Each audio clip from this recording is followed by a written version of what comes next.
নারায়ণগঞ্জের এই পুরো গ্রামকে বলা হয় জামদানি গ্রাম। আর এই গ্রামের প্রত্যেকটি বাড়িতেই বানানো হয় জামদানি শাড়ি।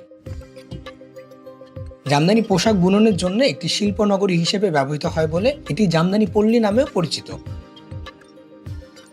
এরকম কয়েকশো তাতে 1000-এরও বেশি নারী পুরুষ কারিগর কাজ করেন এই জামদানি গ্রামে।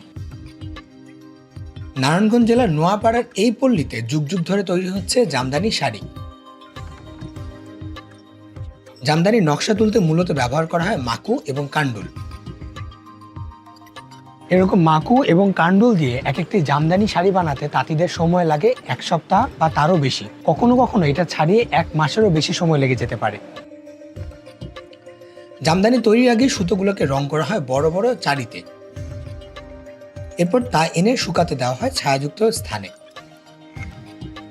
অনেকে আবার সুতায় ভাতের মাড় দিয়ে নাটাই আটকে রোদে শুকাতে দেন শক্ত হবার জন্য। যদিও জামদানি তৈরির আগেই সুতাকে চরকি এবং চরকার সাহায্যে একটি পাটকাঠির মধ্যে পেঁচিয়ে ফেলা হয়। এগুলো বিক্রির জন্য এই গ্রামের পাশে শীতলক্ষা নদীর পাড়ে সপ্তাহে একদিন বসে জামদানি হাট।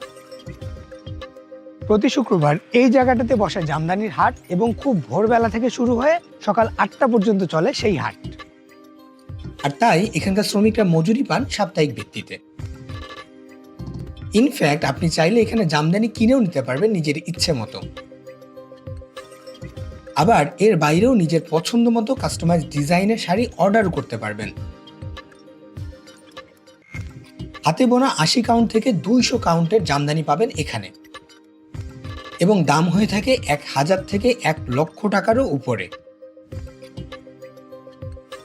ব্যবসায়ীদের মতে পাশের দেশ থেকে আমদানি করা মেশিনে বানানো কম দামি জামদানি শাড়ির কারণে আমাদের দেশে তাঁতিদের আয় কমে যাচ্ছে দিনের পর দিন।